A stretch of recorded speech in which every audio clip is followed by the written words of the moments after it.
Hi, everybody. Analisa Six here with the Lady of Leisure and the Sober Curator to bring you the December 2025 horoscopes and forecast. So we are already here at the end of 2024. I kind of can't believe it. I feel like this year was insane in my life. A whole new a whole new life took form for me in 2024. I don't know about you guys, but I don't know. It's interesting. I will share that 2024 was one of the worst years of my life, while also simultaneously being probably one of the best years of my life. And that kind of those two truths living harmoniously is a very weird experience. Um, it's not the first time I've experienced it, so I guess it tends to be kind of common in my life. But yeah, it's just weird. It's 2024 is definitely a year I will never forget. And life is a trip. Life is a big trip. And going into 2025, we have a lot of intense energy, which I feel like as an astrologer, I get annoyed with myself. Aren't we always saying that? Aren't we always saying the energy is intense? When is life not intense? I don't know. I feel like we have some illusion that life is supposed to not be intense, but when has that ever been true? Never, never. Think back to all the years prior in history that you've either lived through or haven't lived through. It's always been intense. There's always shit going on somewhere that's crazy. I do feel like there was this weird little bubble of time that my generation grew up in the 90s where it felt like we were in some kind of safety, normalcy of some reality that felt normal in some way, but like, what does that even mean? I don't know. I don't know that, like, you think that way when you're a kid, probably. I don't fucking know what I'm talking about. But we're going to just go ahead and jump in. So if you're new here, hi, my name's Annalisa. I'm a tarot reader astrologer that currently lives in Hollywood, California. And I do these horoscopes and forecasts every month. I don't always get them out on time, but December is such a intense month, and I'm so busy during December that I really wanted to get this video out before December hit, and I didn't have any time to do it. So I'm on my game this time. The other thing about this, I go through the month. I don't take notes prior to this. I have my Llewellyn planetary guide, my ephemeris, and I just talk through each day. So this video tends to be about an hour, and I'm going through each transit that is significant. I don't talk about every single little lunar transit. I talk about new moons and full moons and last quarter, first quarter, and if there is a shift during the day that seems relevant to talk about, I'll talk about it. But, because astrology is so complex and there's so much that we could talk about, and I could sit and do a 5-hour video every month, I have to pick and choose what I think is valuable and what you are going to have patience for. And I will say, out of all my videos, the forecast gets the least amount of views, and people tend to watch their horoscopes more. So it also isn't very reinforcing for me to spend too much time talking about stuff that nobody seems to be as interested in terms of that stuff. So I'm going to share my screen. That way we can look at the chart for each day. And I apologize if it's a little messy. I always want to see if I can get my image a little bit bigger, but it doesn't always let me. I'm big. Okay, I think it's letting me do it now. Sorry. I wish that I was better at YouTube videos, and I'm not an edit. I'm not a filmographer person or cinematographer or whatever. I'm not. Okay, so we're gonna go ahead and start out December 1st with a new moon at 9 degrees Sagittarius. That actually hits on the 30th initially for Pacific time, and then it's the first for Eastern time. So those 2 days, we're in that new moon frequency. And if you're not familiar with a new moon, new moons are a time of setting intentions. And so whenever we have a new moon, it's when the moon and the sun are making a conjunction. The moon is not visible in the sky. It's said to be kind of like the energy of a seed being planted. So we think about the dirt and the soil covering the seed, and the seed's in darkness, right? And then as the seed sprouts and begins to grow, eventually it breaks out of the soil and grows into a plant. And, that's kind of considered to be the waxing phase of the moon. So a new moon is a positive time for us to set intentions towards something that we would like to manifest or cultivate more of into our life. And then the sign that the new moon is in will indicate the area of our life that we need to focus on. So every year in Sagittarius season, we have a new moon in Sagittarius, and it's not every year that the new moon coincides with the first of the month. So that's special and unique to this December. So we're starting a new month out, and then we also have this new moon frequency for setting intention. So, this is kind of a good time. We think of New Year's, it's not the astrological New Year, but it's the Gregorian New Year. New Year's Eve is the 31st. But really, we have this opportunity on December 1st to maybe get a little bit ahead of some of that new year energy and set intentions for how we want to end the year and go into the following year. And every December, we start out in the sign of Sagittarius. So Sagittarius is the mutable fire sign of the zodiac. It's known for being the sign that has kind of the little affirmation, I know, or I seek. Sagittarius is the sign that rules the ninth house. And in this chart, it's actually showing up in the ninth house. And the ninth house and Sagittarius energy really focus on pursuing wisdom, knowledge, and truth. So if we think about Gemini, which is the opposite of Sagittarius, and Gemini, we're analyzing, we're thinking, we're communicating. It's more fact-based learning, simplified learning. When we go to the opposite of Sagittarius, we're in the energy where we're seeking more than what meets the eye. So an example of kind of the Gemini Sagittarius polarity is that in Gemini, we might kind of be really good at logically problem solving something and thinking about something from a perspective of, 2 + 2 = 4, or this is the mechanics of this, or, if I put pen to paper and I write something down, here it is, like I have this evidence or this proof that I wrote this. I have, evidence of 2 + 2 = 4 by taking two objects and putting them together and see there's 4. Now, when we go to Sagittarius on the opposite end of the spectrum, Sagittarius isn't satisfied with just those facts. Sagittarius starts to ponder more of the meaning behind why those things work the way that they work. Not saying Gemini doesn't do that too, because they're of the same polarity. They're different sides of the same polarity, if that makes sense. I don't think I'm saying that right, but you know what I mean. They're both on the same frequency and showing opposites. So there's a lot of crossover. Geminis are very curious and very inquisitive. And so is Sagittarius. But Sagittarius tends to get more of this kind of philosophical, blown out kind of, perspective on things. And so in Sagittarius, we're asking more questions. We're curious about the spiritual aspect of something versus just maybe the science aspect of it. We're, putting meaning to it. So, you'll know like kind of a lot of like industries, like we'll say like, oh, there's no meaning to this. It just is what it is. And in Sagittarius, it's not really acceptable. There's always a meaning to something, it's like everything happens for a reason kind of thing. So when we have Sagittarius new moon energy, it's advised that we use that energy to set intentions and reflect on what values and belief systems we have and whether or not we're living in alignment with these spiritual concepts or values, and also to question if the life that we're leading is, in alignment with what we feel in our heart or our soul to be true. Sagittarius energy, being a seeker energy, also has an issue, being Jupiter ruled. It has an issue with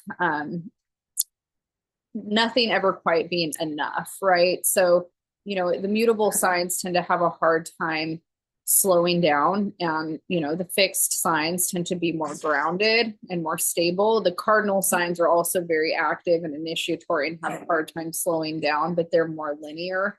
Whereas the mutable signs get more scattered and blown out. So, with this new moon, the theme for us to kind of be pondering is what are these ideas or these values or these beliefs or these dreams or concepts that we have around our lives and who we are and how we show up, and what do we want to do with that, and what do we want to manifest or cultivate around that moving forward. And so an example, if you have a connection to spirituality in a way that you feel like you need to get back in touch with in a new way, that could be it. If you have a certain path with your education that you want to pursue, that you're, contemplating setting intentions around, that is really positive. Sagittarius and being in the ninth house also has to do with long distance travel and learning through other cultures. It also is related to publishing in the ninth house and the law. So themes around that can come up, and setting intentions around those types of things is also encouraged in terms of what you want to manifest for the next cycle. The only other major transit that we have going on the 1st is Mercury in Sagittarius, making a trine to Chiron and Aries. And we do start out December with Mercury retrograde in Sagittarius. So Mercury station retrograde in November on the 25th. And then it's continuing its retrograde cycle until December 15th. And so, we start out December in that wonky Mercury retrograde energy. And, Mercury is in Sagittarius, just like the sun in this new moon. And it's opposite Jupiter. And then it's making this trine to Chiron and Aries. And Mercury is considered to be in its detriment in Sagittarius. So Mercury is the ruler of Gemini. And when it's in the opposite in Sagittarius, it's considered to be in a place of weakness or not necessarily in its fullness of expression. And in modern astrology, it's not quite as negative as traditional astrology. Like old school traditional astrology sees falls and detriments in more of this kind of hard negative way, whereas in modern astrology, like more updated astrology, there's kind of this spin on detriments or falls that, there's still something to be gained, or it's not quite as bad, or all that kind of stuff. And I think that the longer that I do astrology, it really depends on what your perspective is, what you bring into the mix of your life, So I was talking to my mom about how she was saying that Mercury retrogrades impact her differently than they impact other people, which, is true for some of us. Some people have Mercury retrograde in their natal chart, and that makes Mercury, kind of do different things for you.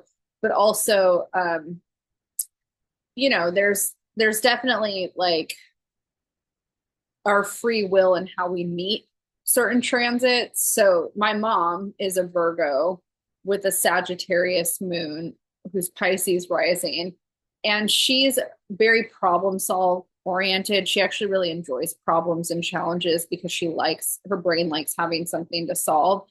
And I think that when Mercury retrogrades are happening, she's really good at meeting the challenge. She's really good at problem solving, and she's really good at taking the lesson away from it and seeing how it applies to her life and seeing the beauty of the lesson. And so I think if you're approaching Mercury retrogrades with, excitement around growing and evolving, and that your perspective is trying to evolve or grow, Mercury retrogrades can be really positive, because the intention of them, from a spiritual perspective, an astrological spiritual perspective, is to reflect, review, and reassess an area of our life. And the way that we can figure out what area that is for us is where that retrograde is happening in our personal natal chart. So, you'd have to look and see where Mercury retrograde is happening for you, because that's the area of your life that's impacted, and it impacts all of us differently. And, some of us experience certain challenges that are harder for us to understand what it is we're trying to grow or work through. I've been through that, where I'm just like, why do I keep experiencing this lesson this year with this particular retrograde? And I'll get too hyper focused on maybe the specifics of it, because it just feels annoying. But then when I reflect later on, I'll go, oh, that was teaching me a lot of patience, or that was teaching me, how to not take certain things so seriously around bureaucracy, or it was teaching me that no matter how perfectly I try to do something, I can't control. Like it's showing me what I can't control, and it's teaching me how to let go of the need for control. Like there's always a lesson to be learned with a Mercury retrograde. And in the sign of Sagittarius, kind of similar to these new moon themes that I'm talking about, Sagittarius is that spiritual seeker, the knowledge seeker. And so with Mercury retrograde here, questioning truth, questioning values, questioning belief systems, if we held a certain belief in the past and now we're questioning whether or not that's still in alignment for us, lean into that, lean into also the humility that can bring if you thought you knew something before that you're realizing you really don't know. So that's a big theme coming in. It's okay to not know things. It's okay for us to change our minds. It's okay for us to have different perspectives, for us to grow and evolve. It's okay for us to also eat some humble pie and realize that maybe we were wrong about something in the past and now we're being shown this other thing. I've eaten a lot of humble pie in my life, but I also have had the thing happen where I've questioned or second guessed myself only to be, the Mercury retrograde is doing the opposite for me, where instead of it making me see like, oh, I was wrong or I needed to be humble, it's actually showing me where I need to be confident too. Like, oh no, I did feel that, or oh no, I was right about that. So that can also be the other side, depending on how we meet life. So that's a big theme starting out December. On the 2nd, we have the moon moving out of Sagittarius and entering Capricorn, which, is a very different frequency. We might feel more like we want to get things done later on in the day. But again, Mercury retrograde, we still have to move, kind of carefully. And Mercury trining that Chiron too. So Mercury trining Chiron in Aries does bring up issues around self-image, identity, like how we're perceiving the self and how we're pushing that forward. And then on the 2nd, we also have Venus in Capricorn making a trine to Uranus in Taurus, and Uranus is retrograde. And Venus, we start out December with Venus in Capricorn for the first 6 days, but basically the first week. We start out with Mars in Leo, Jupiter retrograde in Gemini, Saturn in Pisces, Uranus retrograde in Taurus, Neptune retrograde in Pisces, and then Pluto in Aquarius. And so, this Venus trine to Uranus, there's a few different things. It really depends on where it's hitting in your chart, but there can be big breakthroughs or insights around relationship dynamics. Venus is the planet of relationship. Uranus is the planet of change. And, Uranus is dubbed the destroyer. Venus is the lover. And, in Venus transits, we really want to relate and connect, and we want harmony, we want balance, we want to feel love. In Capricorn, she tends to be more practical and more traditional in terms of what she's seeking, and Venus also is our relationship to money and also can be a place of how we are, dealing with our money. Uranus can bring change to that. It can bring quick changes to that. It, being the destroyer will kind of shake things up in financial situations, relationship dynamics, all of that kind of stuff. I think that's majority of that. Okay, so then moving to the 3rd, we just have the moon in Capricorn making its way through. And then on the 4th, we have quite a few transits happening. So we've got Mercury retrograde in Sagittarius making an exact opposition to Jupiter in Gemini. So we've already been in this kind of, bubble because we've been in the orb of influence, but now we're experiencing the direct opposition. And since both planets are retrograde, there's definitely opportunity for misunderstandings, communication conflict, being in kind of a position where we might feel confusion around, what our values or our belief systems are. Jupiter is also in its detriment in Gemini. So there's this, one of the things I think, like if you have two planets that are opposite each other, that are both in each other's ruling sign, that are in detriment, there is a really big opportunity for integration of polarity. So, Mercury and Sag opposite Jupiter and Gemini and them ruling each other. There's so much potential for us to evolve and grow beyond where we've been, beyond previous perspectives or ideas, spiritual growth, all of those things. This is a hard energy for travel, short distance and long distance. So there can definitely be discrepancies with those types of things during, both of these planets retrograde and in opposition to each other. So not really the best day for communication stuff. Again, opportunities for growth. Every challenge is an opportunity for growth. The other transit that we have going on is the Sun in Sagittarius, making a square to Saturn in Pisces. Sun-Saturn squares, especially in signs like Sag and Pisces, can really lend themselves to feeling existentially blown out. If you don't know what that means, it's kind of like the what does it all mean? Why am I here? Kind of frequency of energy. People that are addicts, that are prone to addiction, issues around substances like alcohol and hallucinogenics are more at risk during these transits for wanting to escape mundane reality. Depression can get heightened with the Saturn Sun transit. This transit's really beneficial to lean into your spirituality, your spiritual practices, and anything that grounds you in that way. So if you are an artist or a musician or a writer or any kind of creative, this is a really good time to channel any of those feelings into your creative projects or your spiritual practice. If you're an addict and you don't have those things, you need to get them. You need to get support. You need to get community, find ways to get help. The sobercurator.com, where these horoscopes are, has so many resources. And maybe you have a friend that can, do an art day with you or kind of help get you out of your head. Sagittarius energy really likes adventure and breaking out of mundane routine. So if you've been stuck in a mundane routine, this is maybe a positive time to go do something different. Even with the Mercury-Jupiter opposition kind of being a little bit stressful, this is still like, it's better for you to go do something that's going to get you out of your depression or yourself and just kind of move, read a book that's going to inspire you. Get out of the routine. Like, you're getting pushed to get out of the routine. Venus in Capricorn makes a sextile to Neptune in Pisces.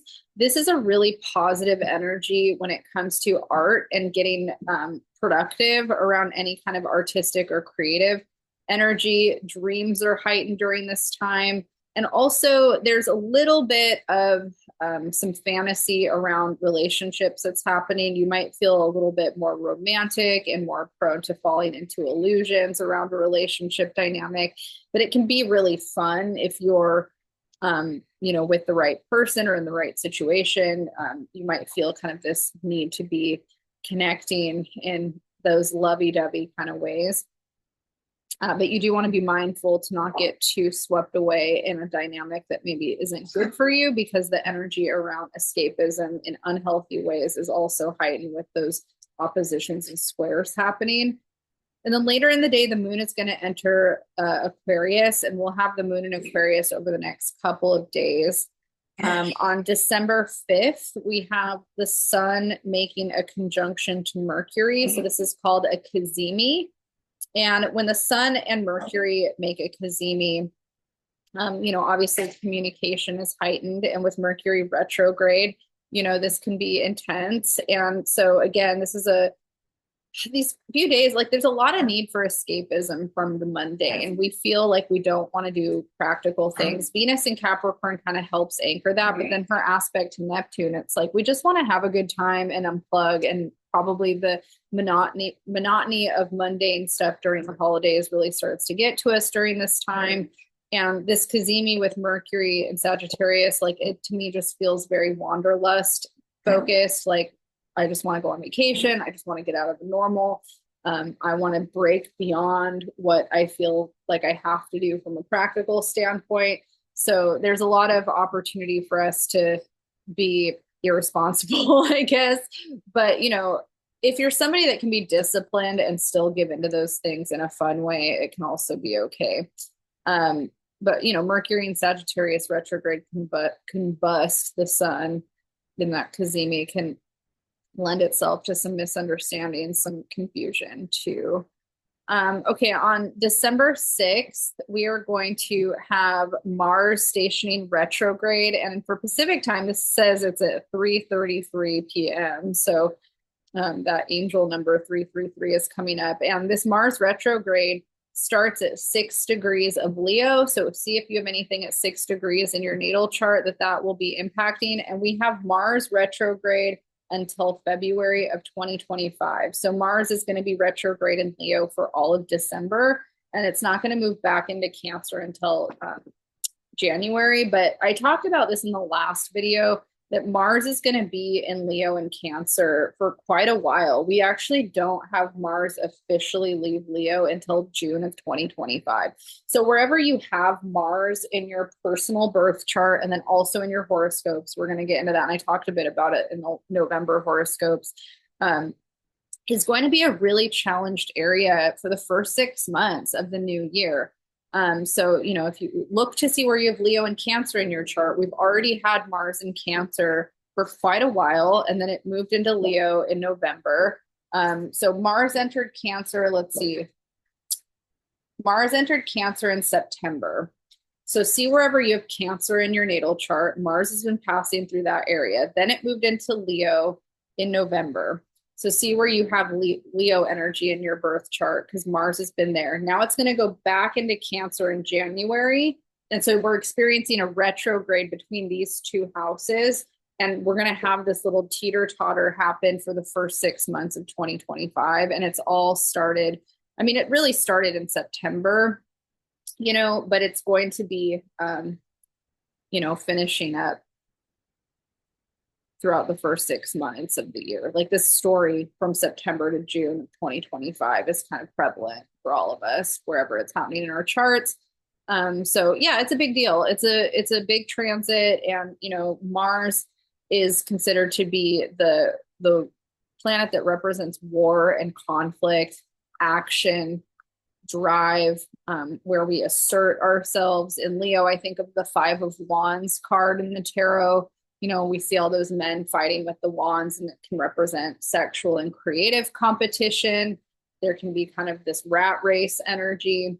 In Cancer, Mars has more of a emotionally reactive kind of vibe. So we're teeter-tottering between those two. And, wherever you have Mars transiting, you're going to experience challenges, conflict, reactivity, and also action. This is a big part of your life that you're driving forward and learning from in some way. And so there's a lot of productivity to be done, but it's not easy necessarily. Also on the 6th, we're going to have Mercury and Sagittarius making a square to Saturn and Pisces. So this, Pisces Sag square energy, I have a lot of in my natal chart. I am a Sag rising squaring my Pisces moon. And I will say that as somebody that embodies a lot of this frequency in a different way, my Mercury placement is in Virgo opposite that Pisces moon and also squaring. I have a grand square. I have a mutable grand square. And I've got the Virgo, Pisces, Sag, Gemini kind of on this axis. And so when I see these energies come up, I don't tend to get too worked up about it on a personal level, just because I embody so much of this energy, but it's not easy. It's really easy to feel scattered, disenchanted, disillusioned, to get kind of into these blown out existential places of like, what's the point in doing this? Because everyone else has already done it better. What does it all mean? And, you ask too many questions, you get too escapist, you maybe want to live more in a fantasy about things. And that's for me as an alcoholic addict where a lot of that came from. I started to just get depressed and was just like, fuck it, I want to go drink and do some drugs and go dance. I just want to escape reality and escape everything. And this square to Saturn could enhance a lot of those feelings. Especially on a day where Mars is stationing retrograde. But you know what the value is? Mars and Leo with a Sag Pisces square is if you're an artist, a musician, a painter, a writer, a singer, anything, this energy is so much better utilized towards those things. So if you have those things and a spiritual practice, meditation, dream work, pulling tarot cards, If you're religious, going, and spending time in that practice is actually very, very, very supported with these transits. Um, it's it can be challenging, but it can also be really beneficial to that growth. The other major shift of energy that we have on the 6th is Venus is leaving Capricorn and entering Aquarius. Venus, I actually really enjoy in Aquarius. It's a very activist oriented energy. I think a lot about, advocating for community, wanting to spend time with friends, really getting passionate about something we care about. And, again, Sagittarius is values and beliefs, and Pisces is a sign of servitude. And then Aquarius is community driven. So when we have all these energies activated at the same time, it's a really good energy for wanting to get involved and do something. So, it's the holidays. There's a lot of people that don't have things, and this could be a time where you feel like you want to volunteer or get involved or do something, of service that matters to you, and you're supported in spending your time that way. On the 7th, we're going to have Venus making a conjunction to Pluto. And, this is a really intense energy when it comes to relationships. We might feel like something about a relationship dynamic is changing for us. And of course, we'll feel this ingress towards this the days leading up. But, Pluto is the sign of transformation, death, and rebirth. And so we might, experience some kind of death, rebirth energy around a relationship that we have. And Venus tends to represent partnership dynamics. But it really depends on where it's happening in your chart. But, Pluto, being here, it wants us to heal something deeper. All Pluto transits are about bringing up something traumatic from the surface that needs to be healed in some way. And the issues or conflict that we may have is there to kind of help teach us some kind of karmic lesson or goal from that. The moon is going to enter Pisces. So we're going to start out that Saturday with a Pisces moon. And then the sun in Sag is making an opposition to Jupiter in Gemini. And Neptune stations direct in Pisces after having been retrograde in Pisces for quite some time. I think Neptune stationed retrograde in Pisces at the very beginning of July 2024 at 29 degrees. And now Neptune's going to be stationing direct in Pisces at 27 degrees. And so this sun opposition to Jupiter, anytime the sun makes a transit to Jupiter, there is kind of this desire to really kind of grow beyond where we've been when it comes to our identity or perception of self.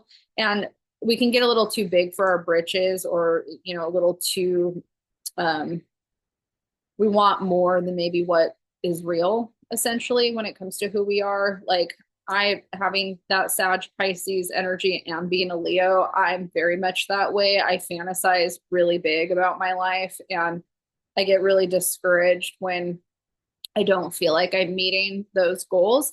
But, I have to bring myself back down to earth a lot of times and remind myself of the good things, and also just to keep doing the work and, moving forward. Like, I think my YouTube channel has over 200 subscribers now, which is nothing. Like, that really feels like, for how long I've been doing this, like, if I think about it, I'm like, I'm really not that successful of a YouTuber to only have 200 subscribers. But then I think about when I had like 3 subscribers, and I'm like, over 200 people subscribing is pretty good. Like, I'm, not super active on here. I don't do a lot of promotion.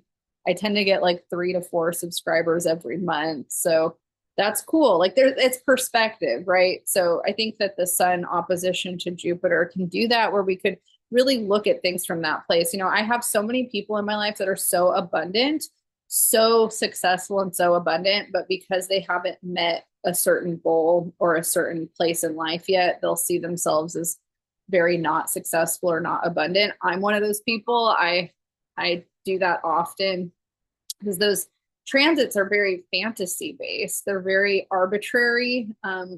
It's very like pie in the sky kind of stuff. And I'm pro working towards pie in the sky dreams and goals. I'm all about it, but it's also, it can be really detrimental to our mental health if we're not also just being present with what is good or what's here and now. So that sun opposition to Jupiter, we could be kind of in this expansive, larger than life perception of self.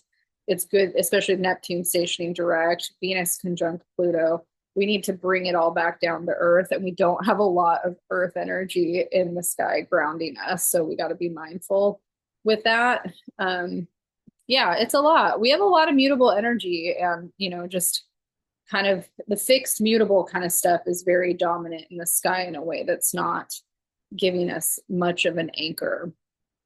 On Sunday the 8th, we're going to have a first quarter moon happening in Pisces at 17 degrees. And so this is kind of a nice extension of our new moon, where we have an opportunity to set intentions around something that we wish to cultivate. This moon is also going to make a square to Mercury and a conjunction to Saturn and a square to Jupiter, and then a sextile to Uranus and Taurus. So moon in Pisces, as somebody that has it, very intuitive, very psychic, very emotional, very loves music, art, poetry, loves to connect to things in that way. And again, Pisces being the sign that rules escapism through substances and alcohol abuse, we are heightened in that way. And when it's making a conjunction to Saturn, it can bring us into our feelings in a more depressive state. But this is also really powerful for dream work, spiritual work. If you're in recovery, working your steps and working your recovery program, that's square to Jupiter and square to Sun. It's basically making a T square to those energies, and it's really positive for us to grow beyond where we've been emotionally and doing that work. First quarters are really good for setting intentions around something. So if you want to release and let go of maybe a perspective or belief system, or you want to set intentions for what you want to cultivate more into your life in that way, that's positive. I know for me, like I have these big breaks between art projects where I'll get really, really inspired and be kind of on a roll.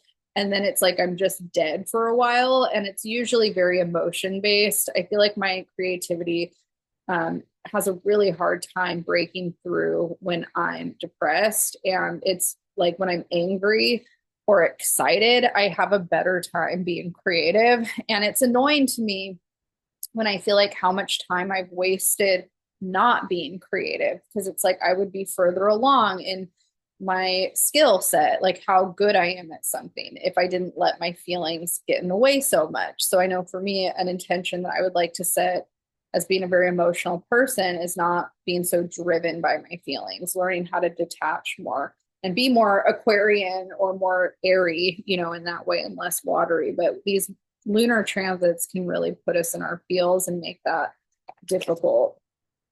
Okay, so moving on, starting out the second week of November, the moon will enter Aries. So it totally shifts the energy and gets us a little bit more action oriented. Moon in Aries can also be very reactive and kind of more assertive. And so usually I advise people during a moon in Aries transit specifically to get outside, move your body. If you're feeling any kind of energy, just be productive. Tuesday the 2nd, we're going to have the sun making a trine to Chiron. So the moon's going to be in Aries making all these aspects, and then the sun in Sagittarius is going to make a trine to Chiron in Aries. This brings up issues around identity and how we work through our values, our belief systems, and how we assert that our identity. And if there's wounds around confidence or how we need to relate to ourselves and accept ourselves, those things are going to be coming up, especially with the moon making some aspects to Mercury, Jupiter, the sun, and Chiron as well. On the 11th, we're going to have the moon entering Taurus. Now, the moon is exalted in Taurus, and this is one of my favorite placements for the moon. And I am talking about the moon a little bit more than I normally do in terms of day to day, but I just feel like because we have so much discombobulating energy, it is really positive to kind of see where we have our anchors. The 11th and the 12th, we have the moon in Taurus, which is more of a grounded energy to be kind of gaining some stability throughout the week. It is making a lot of hard aspects though throughout the day, so we might still feel some tension. On the 12th, we have Venus making an opposition to Mars and Leo. So Venus and Aquarius opposite Mars and Leo. Now, this is an opportunity for us to confront issues within a relationship dynamic where things may feel imbalanced or unfair. We might feel a desire to um, really advocate for ourselves and what we need with Mars and Leo. We might feel like we need more attention, more validation, more passion. Venus in Aquarius is going to try to look at the bigger picture or see kind of where we can be more maybe holistic in some way in terms of how it's impacting the the overall kind of energy of the relationship dynamic. It really depends on where this is hitting in your birth chart too, but Mars Venus oppositions do bring up issues in a relationship dynamic, and it's an opportunity to confront and work through it. Venus always wants there to be peaceful resolution and harmony and healthy conflict. Mars really wants to be direct and assertive and get everything out on the table. So that's a theme for the day. Before I move on, we also have Mercury making a sextile to Venus, which is great for resolving any kind of communication issues in a relationship dynamic.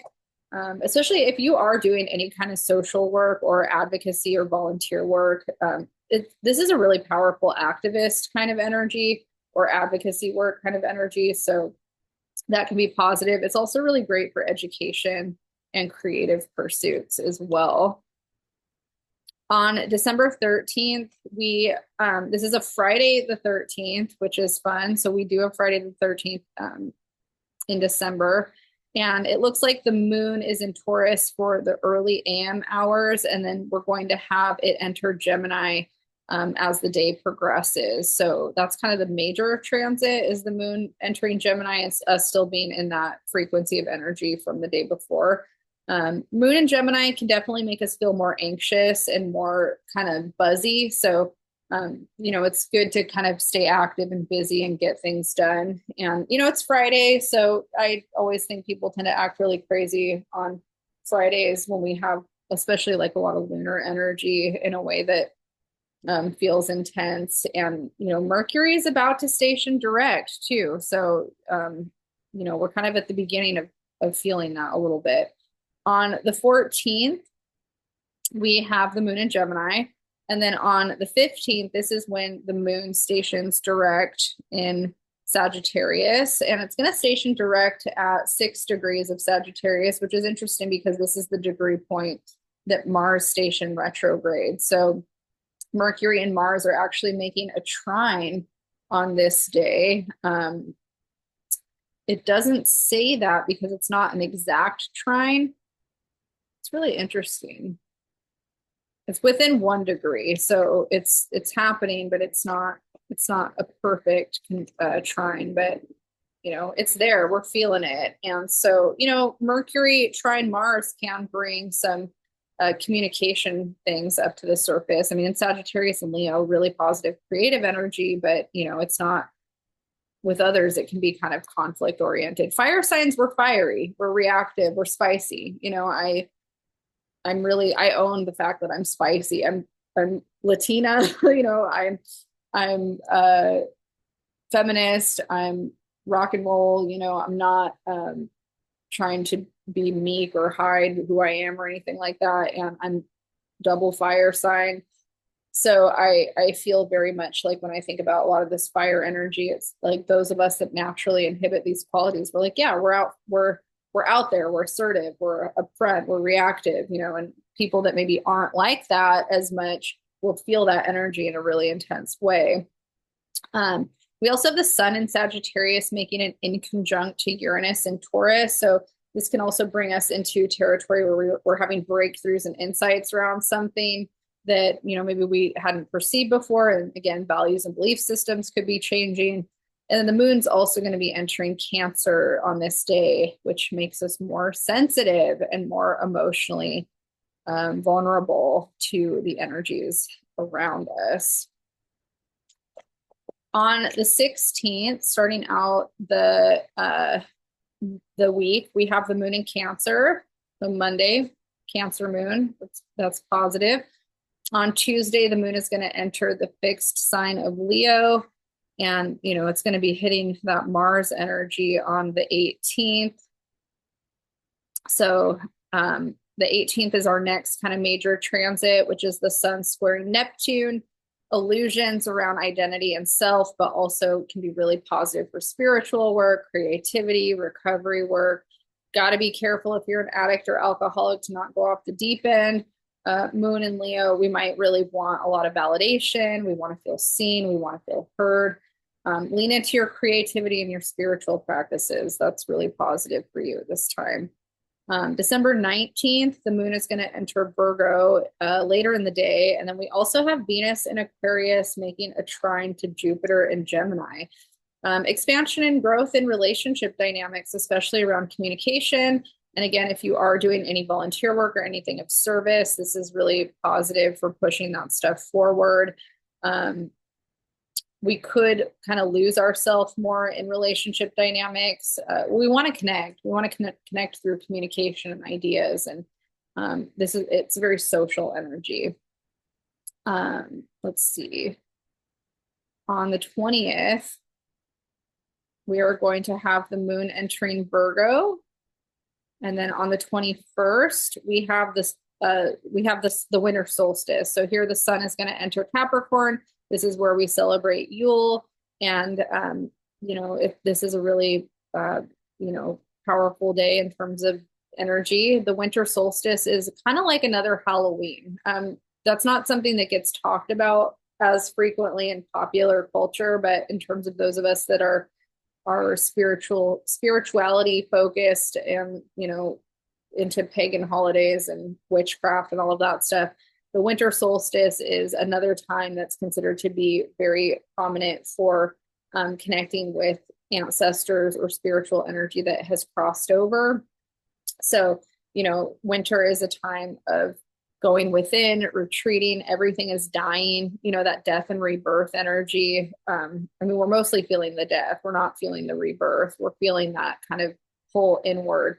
Winter is a time of hibernation and darkness and, connecting to spirituality and ethereal realms. And then Capricorn season starts at this time. And, Capricorn has a pretty extensive esoteric background. I'm not going to spend a ton of time talking about that because this video is already really long, but I will talk about Capricorn as a sign.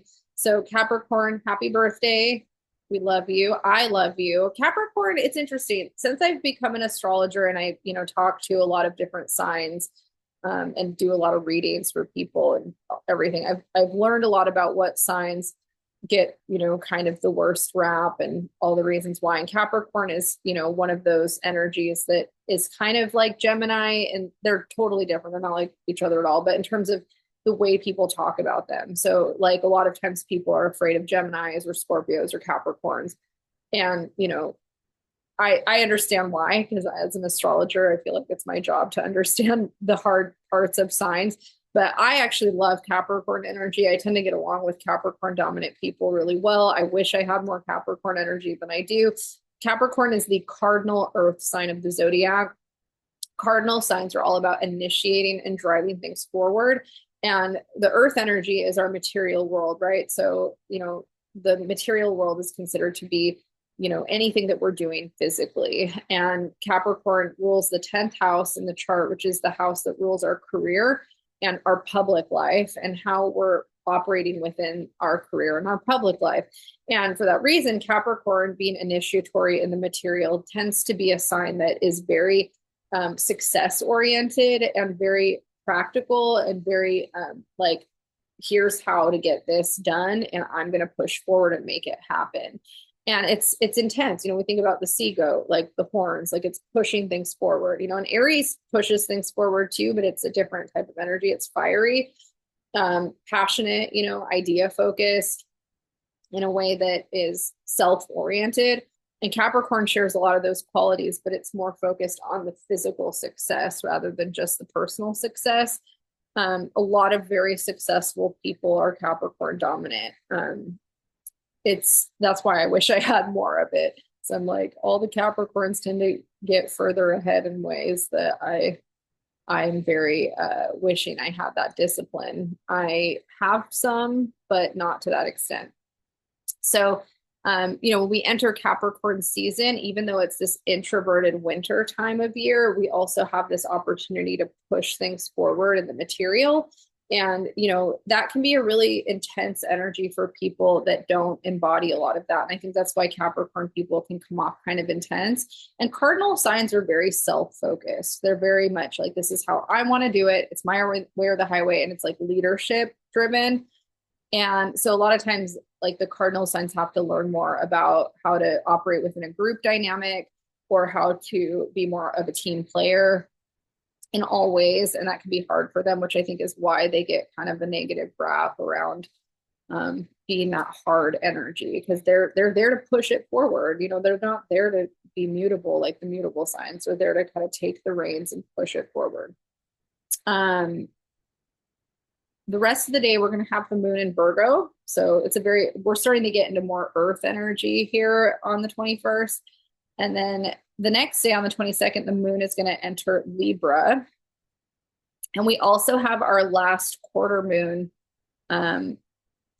Did I miss something? I think I missed our full moon.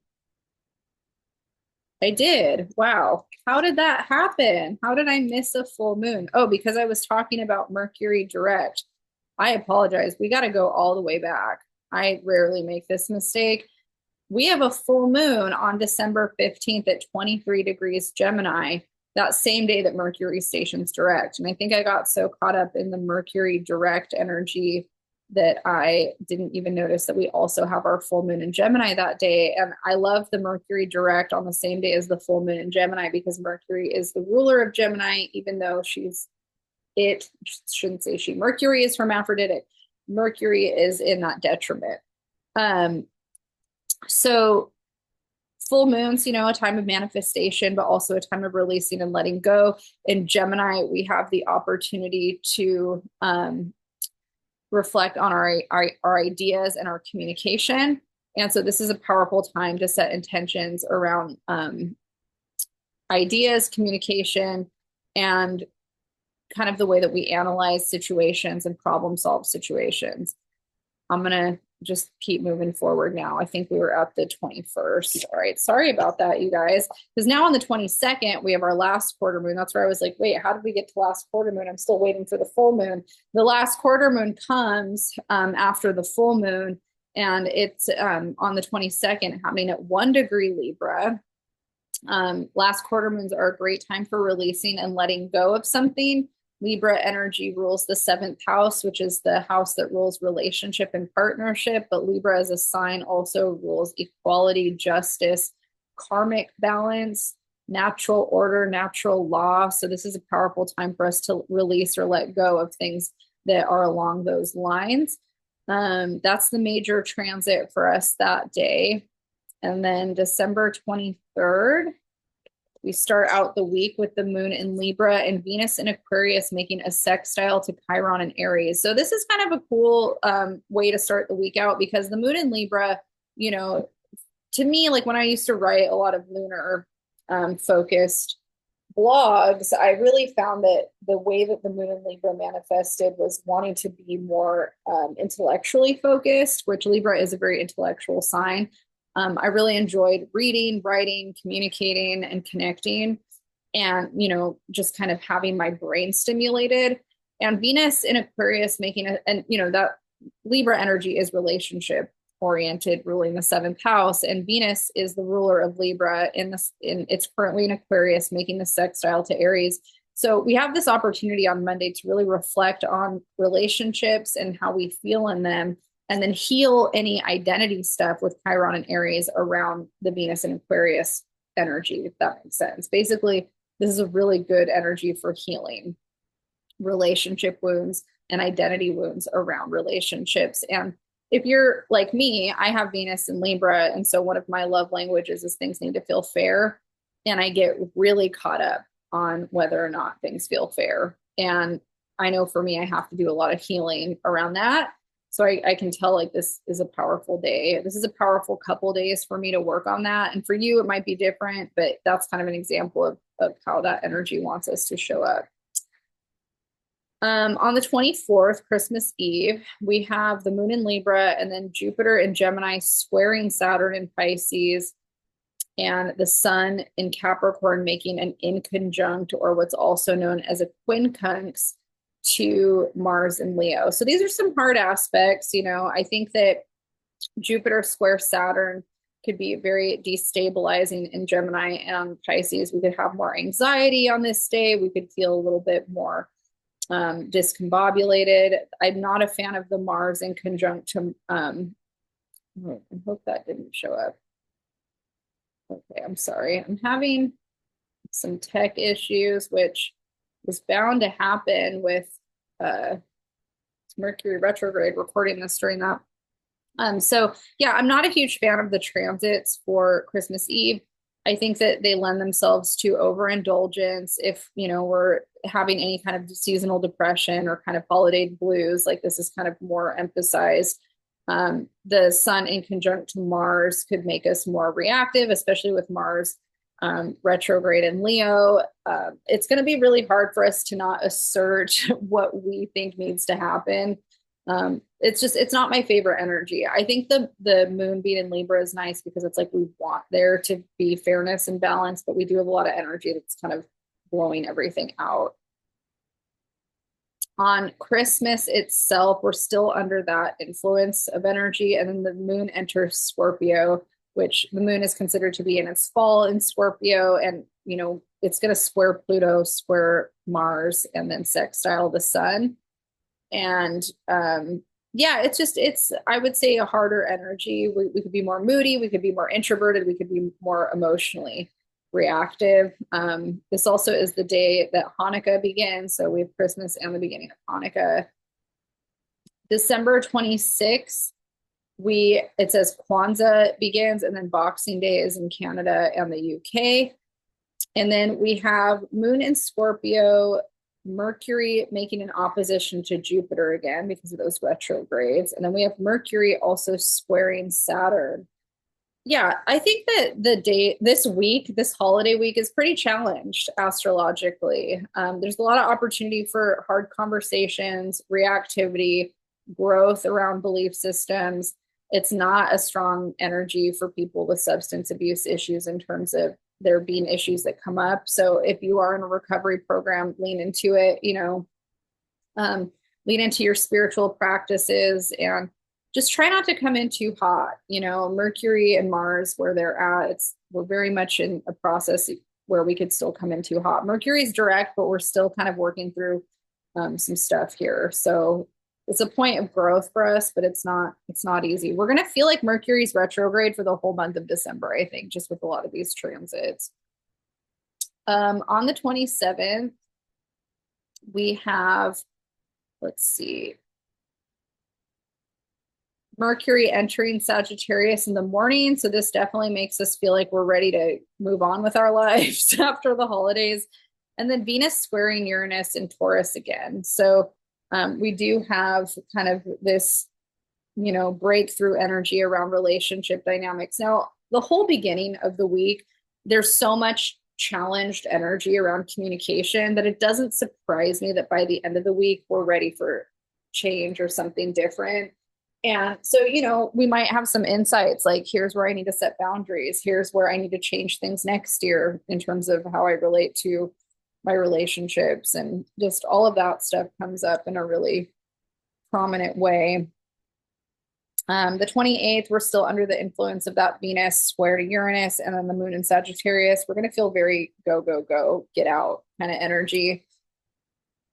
And then the 29th, we have Chiron stationing direct in Aries, and that's the main transit outside of the moon entering Capricorn in the evening. So Chiron has been retrograde in Aries. Now it's going to station direct, and hopefully some identity wound stuff that came up for us over this retrograde, we're really going to be starting to see how we can heal it and move forward. That's actually really a big relief to me because I've been kind of stuck in a loop over my divorce this year, and I'm getting sick of it. Like, I have grace with myself that being in a 14-year relationship with someone and going through a divorce is not something you get over overnight. And it's not like the trauma of everything I went through, I'm just going to get over. Like I still have so much work to do on myself, but I'm sick of the amount of space it's taking up in my brain. And I really want to move on in a way where I can think about the future, because I feel like my brain's been in trauma mode. I haven't been able to really think about the future. I've just been able to take it one day at a time for real. So I love that Chiron is stationing direct, because those of us that maybe have been going through something, that we really are ready to shift that energy and do that healing. This is a powerful and positive time for us. December 30th, we are going to have a new moon in Capricorn at 9 degrees Capricorn, which is really, really positive for us in terms of starting out the new year. So in Capricorn, we have the opportunity to set intentions around things that we want to achieve in the material on a very practical level. Some of the players in this are Jupiter. There's an inconjunct to Jupiter and a sextile to Saturn, and also an inconjunct to Mars. So we really need to get reality focused, but that sextile to Saturn and inconjunct to Jupiter, we can really look at the big picture and all of the problems, that are maybe associated with it, and figure out kind of a solution while also still being able to fantasize about what we want. It's a really good time to do manifestation ritual work. Yeah, in the book, it even says, if you have something important to start around now, this is a great time to do it. Okay, and then the 31st on New Year's Eve, we're still under the influence of that lunar energy, which is great, for a New Year's resolution. I'm a huge fan of New Year's resolutions. I am not one of those haters. I think that they're fun. I love any opportunity to set intentions and goals. Mercury isn't going to be in Sagittarius on the 31st and making a trine to Chiron in Aries. This is a really positive time now that we have Chiron direct and Mercury direct to heal issues around communication and also beliefs and values and how we perceive truth and reality. All right. Well, I think that that's all I have for you guys today. I'm going to work on getting the horoscopes done throughout the next couple of days, so keep an eye out for that. I post these every month. I don't know if I'm going to get to January before the month starts, just because I'm going to be out of town for most of December and not back until the beginning of January. But I usually try to get these out within the first week of the new month, and keep an eye out for your horoscope. You can find me at theladyofleisure.com and thesobercurator.com, and I will leave my information in the description box. I wish you all a happy holiday season, and I will see you guys in the new year.